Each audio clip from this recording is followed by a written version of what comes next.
Students, हम लोग प्रकरण 15 क्षेत्रफल पढ़ रहे हैं और क्षेत्रफल में हम प्रश्न संग्रह 15.4 के प्रश्न कर रहे थे। और प्रश्न संग्रह 15.4 में पहला प्रश्न हम लोगों ने कर लिया था। अब दूसरा प्रश्न आज हम लोग करेंगे। तो देखिए प्रश्न नंबर 2, संलग्न आकृति में दिए गए मापों को ध्यान में रखकर चतुर्भुज PQRS का क्षेत्रफल ज्ञात कीजिए। देखिए यहाँ पे डायग्राम बना हुआ है, आप देख सकते हैं PQRS, एक चतुर्भुज दिख रहा है ना आपको PQRS। इस चतुर्भुज PQRS का क्षेत्रफल निकालना है।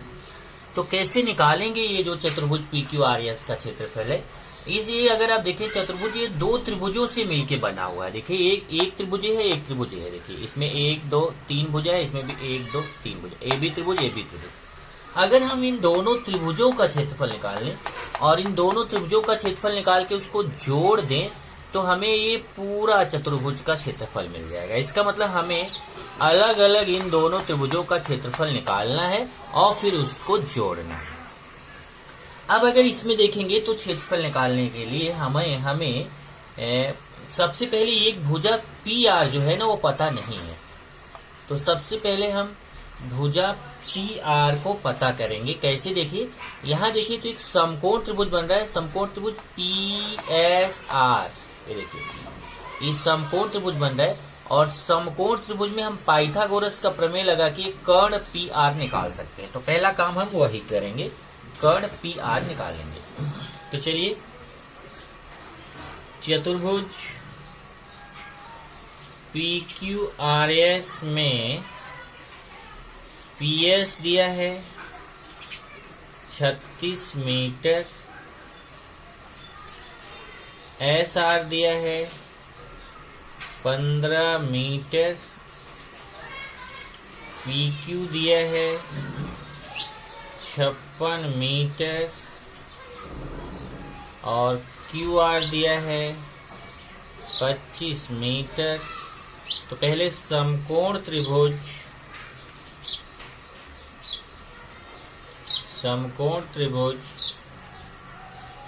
PSR में पाइथागोरस प्रमेय से, अब इसमें पाइथागोरस का प्रमेय लगाएंगे। पाइथागोरस का प्रमेय आप जानते हैं क्या होता है? कर्ण का स्क्वायर बराबर पहली भुजा का स्क्वायर प्लस दूसरी भुजा का स्क्वायर, यही सूत्र है। चलिए मान रखते कर्ण कौन है? 90 अंश के सामने की भुजा PR कर्ण है। तो PR का स्क्वायर बराबर पहली भुजा दूसरी भुजा कोई भी ले सकते हैं। मान लो पहली भुजा PS हो गई, दूसरी भुजा SR हो गई। तो PS square plus SR square. अब मान रखेंगे PR का मान तो निकालना है तो इसको हम ऐसे ही लिख देंगे और PS की जगह पे 36, देखो PS का मान 36 है तो PS की जगह 36 रख देंगे, 36 स्क्वायर। और SR का मान 15 है तो SR का मान 15 रख देंगे। अब ध्यान से यहाँ समझना कैलकुलेशन। 36 का स्क्वायर का मतलब होता है 36 गुणे 36, मतलब आपको 36 में 36 का गुणा करना है और 36 में 36 का गुणा करके आप चेक करो, आपको आएगा 1296। और 15 का स्क्वायर मतलब 15 गुणे 15, 15 में 15 का गुणा करते हैं तो आता है 225। फिर 1296 में 225 जोड़ दीजिए, 1296 में 225 हम जोड़ देंगे तो अपने को आएगा 1521। और फिर वर्गमूल ले लेंगे, वर्गमूल लेंगे तो ये 1521 यहाँ से देखिए वर्गमूल क्यों वर्गमूल लेंगे? क्योंकि स्क्वायर हटाना है तो स्क्वायर यहाँ हट जाएगा और 1521 चला जाएगा करणी में। यहाँ पे हो गया वर्गमूल लेने पर। अब 1521 का वर्गमूल आपको निकालना है तो 1521 का वर्गमूल होता है 39। अब आप बोलो कैसे पता चला 39? चेक कीजिए, अगर आप 39 में 39 का गुणा करेंगे, 9 9 81, 9 3 27, 8 35, 3 9 27, 3 3 9 2 11, 1 7 5 12, 3 1 4 1 लिखिए 1521 आ रहा है। 39 में 39 का गुणा करने पे 1521 आ रहा है, इसका मतलब 1521 का वर्गमूल कितना होगा? 39 होगा। तो इस तरीके से पी आर बराबर 39 मीटर। ये देखो आपको ए वाला मान भी पता चल गया। कौन सा? ये देखो पी एस का मान मालूम था, एस आर का मालूम था, क्यू आर का मालूम था, पी क्यू का मालूम था, पी आर का मालूम नहीं था, तो हमें पी आर का मान भी पता चल गया 39 मीटर। अब हम इन दोनों त्रिभुजों का क्षेत्रफल निकालेंगे। अब देखिए, इस त्रिभुज का क्षेत्रफल तो हम आसानी से आधार गुणे ऊंचाई से निकाल सकते हैं, क्योंकि यहाँ 90 अंश का कोण बन रहा है, तो ये आधार हो गया, ऊंचाई हो गया। तो 1/2 आधार गुणे ऊंचाई से हम त्रिभुज पी एस आर का क्षेत्रफल निकालेंगे। तो चलिए त्रिभुज पी एस आर का क्षेत्रफल निकालते हैं। त्रिभुज पी एस आर का क्षेत्रफल बराबर 1/2 गुणे आधार गुणे ऊंचाई। अब मान रख देते हैं 1/2 गुणे आधार। देख लीजिए कौन है, ऊंचाई कौन है। एस आर आधार है, पी एस ऊंचाई है। एस आर का मान 15, पी एस का मान 36। यहाँ पे देखिए एस आर गुणे पी एस। एस आर का मान 15, पी एस का मान 36। अब ध्यान से देखना, 2 से इस 36 को काट दीजिए, 2 से 36 में भाग दे दीजिए, तो कितना आएगा? 2 से 36 में भाग देंगे ऐसे, 36 भागे 2 तो आपको 18 आएगा। 2 से 36 को काटेंगे 18 आएगा, तो 15 और 2 से 36 काटेंगे 18। एक का तो कोई मतलब नहीं। अब इसका गुणा कर दो, 18 का 15 में गुणा कर दो। अब 18 का 15 में गुणा करेंगे, 18 25 90, 18 के 6 9 27, 270। इस तरीके से एक हमें आंसर आ गया इसका 270 वर्ग मीटर। अब वर्ग मीटर में क्यों लिख रहा हूं? क्योंकि क्षेत्रफल की इकाई क्या होती है? वर्ग। और जो वहां मीटर दिया है इसलिए यहाँ पे वर्ग मीटर। अगर सेमी दिया रहता तो मैं वर्ग सेमी लिखता। चलो, एक त्रिभुज का क्षेत्रफल तो हमें आ गया, हमें इस वाले त्रिभुज का क्षेत्रफल आ गया। अब हम ऊपर वो दूसरे वाले त्रिभुज का क्षेत्रफल निकालेंगे, इस वाले त्रिभुज का क्षेत्रफल।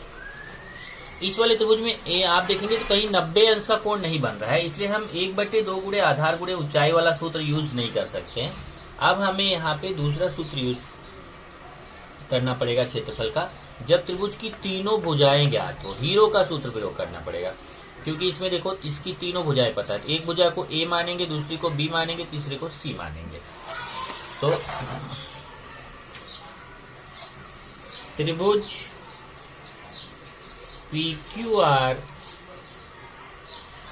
के क्षेत्रफल के लिए माना A बराबर 39, B बराबर 56, C बराबर 25।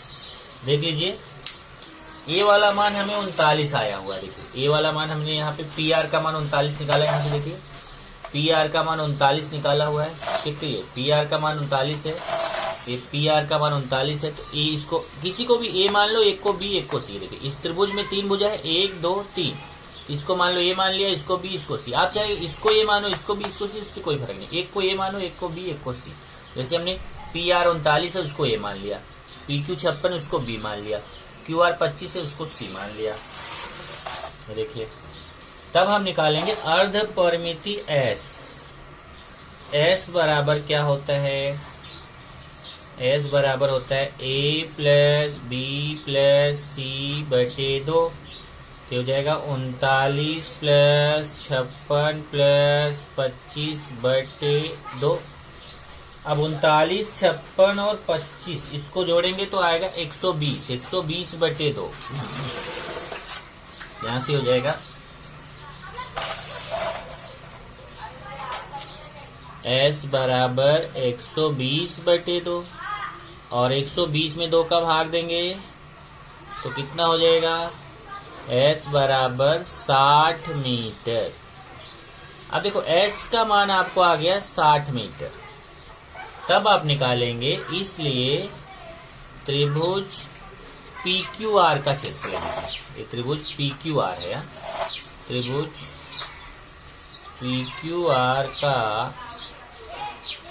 क्षेत्रफल बराबर, सूत्र क्या है, करणी में S minus A, S minus B, S minus C। चलिए मान रखते हैं, S का मान 60 है, तो जहां जहां S है वहां 60 लिखूंगा। देखिए S का मान 60, फिर S है, S का मान 60 माइनस, ये देखिए A का मान मैं 39 लिखूंगा, B का 56, C का 25। A का मान 39, फिर 60 माइनस B का 56, फिर 60 माइनस C का 25। चलिए आगे कैलकुलेशन करते हैं। 60 गुणे 60 में से 39 घटा दीजिए, ओके, 60 में से 39 घटाएंगे तो 21 आएगा। फिर 60 में से 56 घटा दीजिए, 60 में से 56 घटाएंगे 4 आएगा। फिर 60 में से 25 घटा दीजिए, 60 में से 25 घटाएंगे 35 आएगा।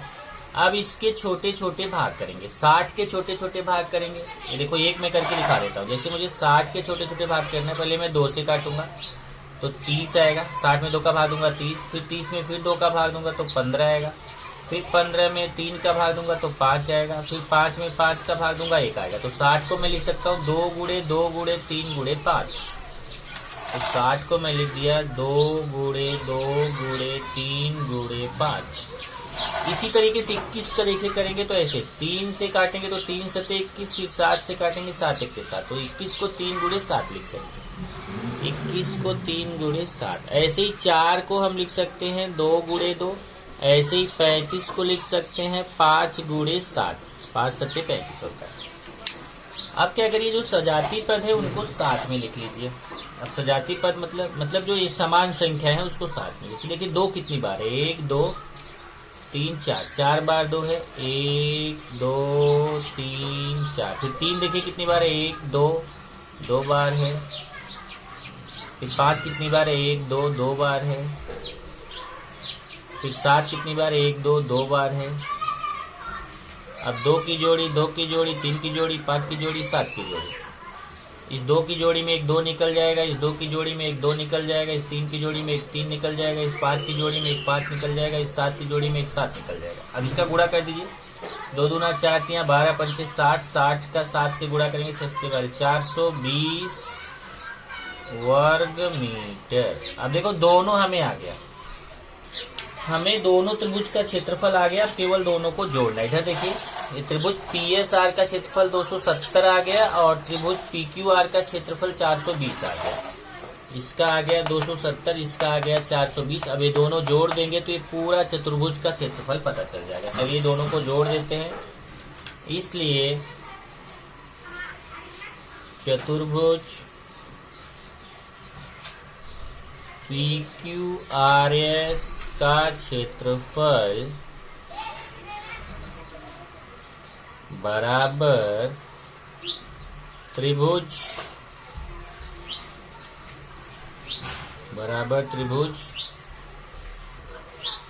PSR का क्षेत्रफल है। देखो क्षेत्रफल को ऐसे शॉर्ट में 6 डॉट लिख सकते हैं, प्लस त्रिभुज 6 लिख के ऐसे 0 टाइप का बनाना, इसको क्षेत्रफल का शॉर्टकट रूप बोलते हैं। त्रिभुज PQR का क्षेत्रफल, चलिए मान रखते हैं त्रिभुज PSR का क्षेत्रफल 270 है और त्रिभुज PQR का क्षेत्रफल 420 है। 270 में 420 जोड़ दीजिए, 0 7 2 9 4 2 6 आएगा 690 वर्ग मीटर। ये देखो ये आंसर आएगा।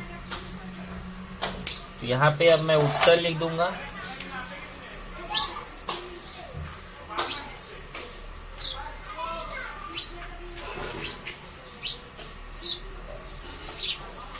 अब यहाँ पे उत्तर लिख देते हैं। चतुर्भुज PQRS का क्षेत्रफल बराबर 690 वर्ग मीटर। ये हमारा हो गया प्रश्न नंबर 2। चलिए स्टूडेंट्स, प्रश्न 3 देखते हैं। ये इसका लास्ट प्रश्न है, 3 ही प्रश्न है इसमें। तो तीसरा प्रश्न देखते हैं क्या करना है। संलग्न आकृति में कुछ माप दिखाए हैं, इसके आधार पर चतुर्भुज ABCD का क्षेत्रफल ज्ञात कीजिए। अब यहाँ पे देखिए एक चतुर्भुज ABCD, आपको लग रहा है चतुर्भुज कैसे है। देखिए AB एक भुजा हो गई, BC 2 भुजा, CD 3 भुजा, AD 4 भुजा। ABCD एक चतुर्भुज है। अब इसमें बीच बीच में लाइन खींची अलग बात है। तो चतुर्भुज ABCD का क्षेत्रफल हमें निकालना है। तो इसको इसका क्षेत्रफल निकालने के लिए देखिए हम क्या करेंगे।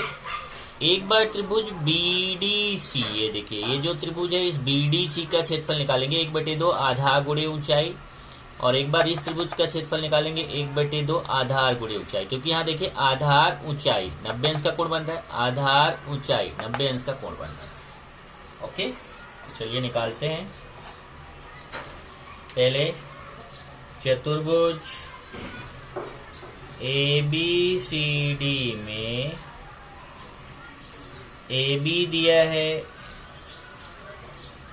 40 metre, AD 9 metre, 9 metre, BT 13 metre, DC 60 metre. तो एक एक करके निकालेंगे। सबसे पहले इस वाले त्रिभुज का निकाल लेते हैं, त्रिभुज BAD का क्षेत्र। त्रिभुज BAD का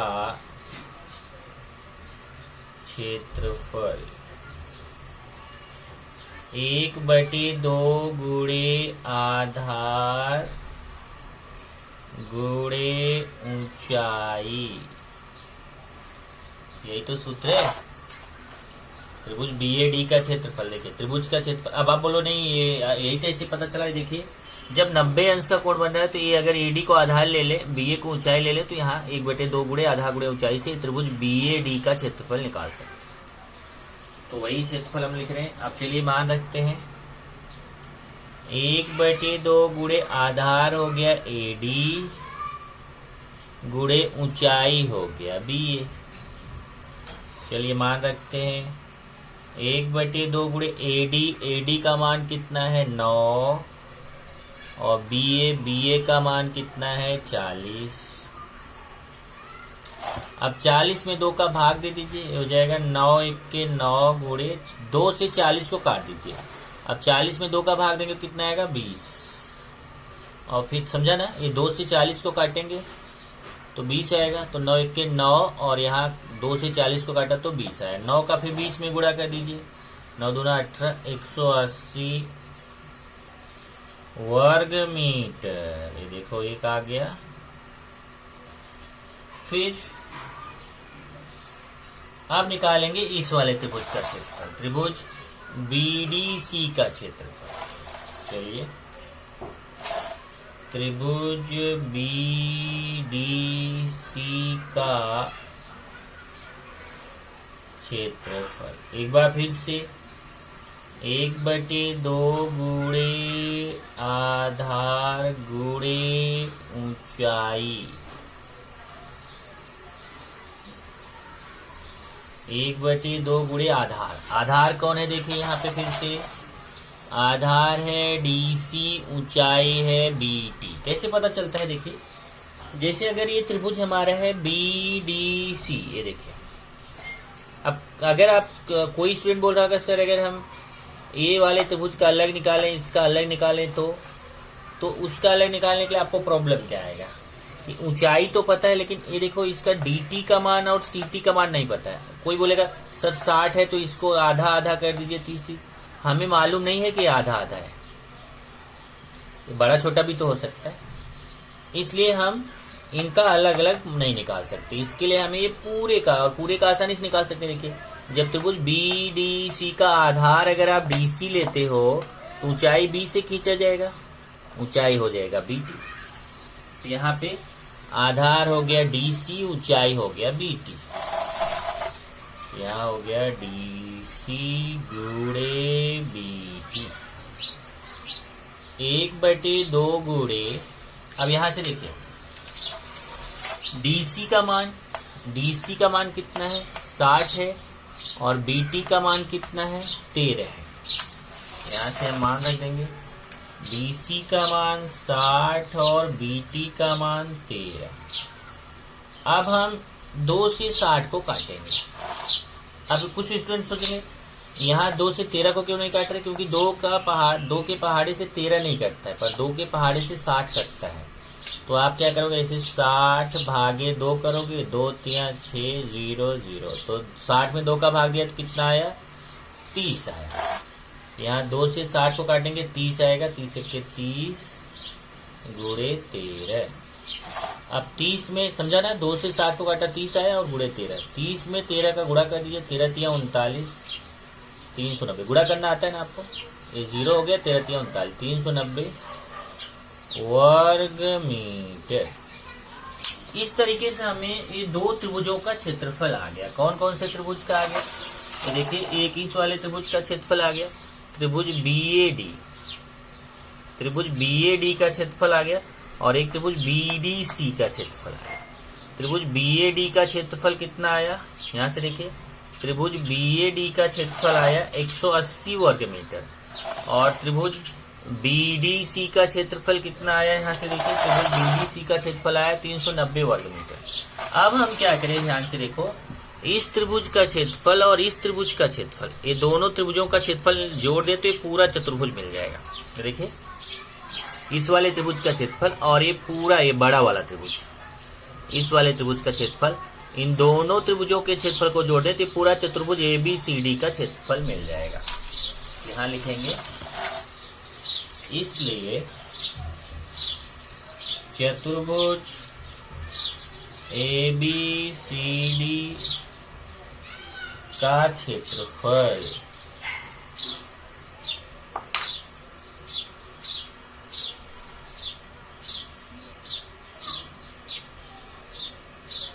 बराबर त्रिभुज BAD का क्षेत्रफल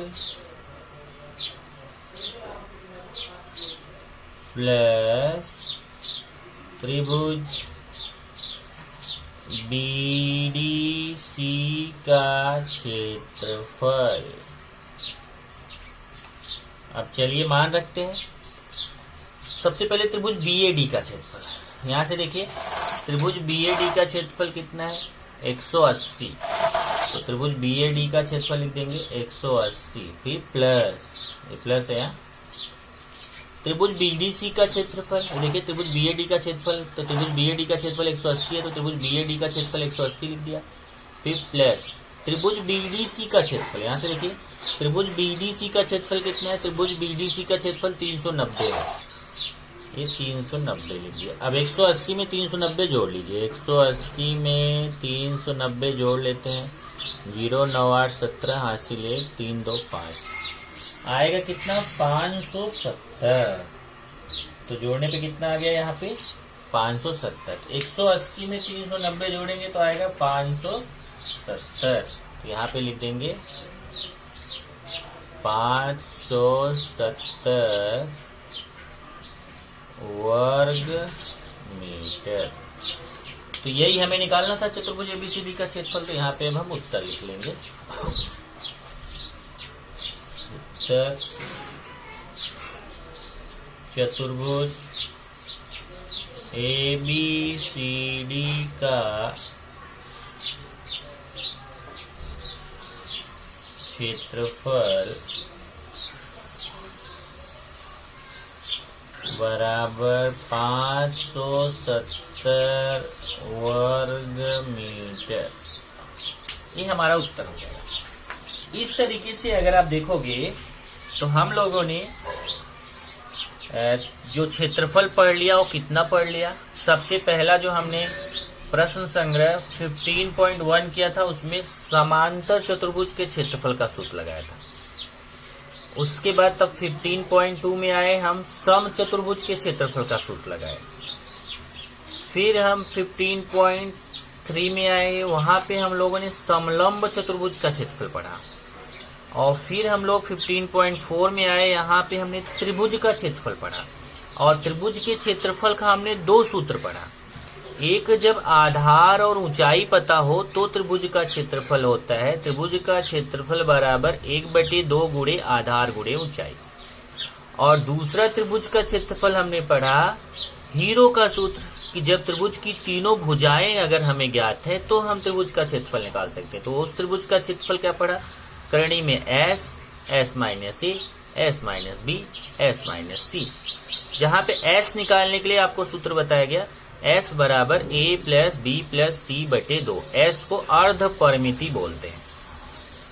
इतना हमने निकाल लिया। अब हम आगे जब बढ़ेंगे, अगले लेक्चर में जाएंगे, तो हम लोग कुछ अनियमित आकृतियों का क्षेत्रफल निकालेंगे, जिसमें हमें ये पीछे जितने आपने क्षेत्रफल के सूत्र पढ़े हैं उस पे प्रश्न किए, वो सब का यूज होगा। इसलिए अभी यहाँ तक आप अपने डाउट पूछ लीजिए, आप अपने डाउट्स नहीं पूछते हैं।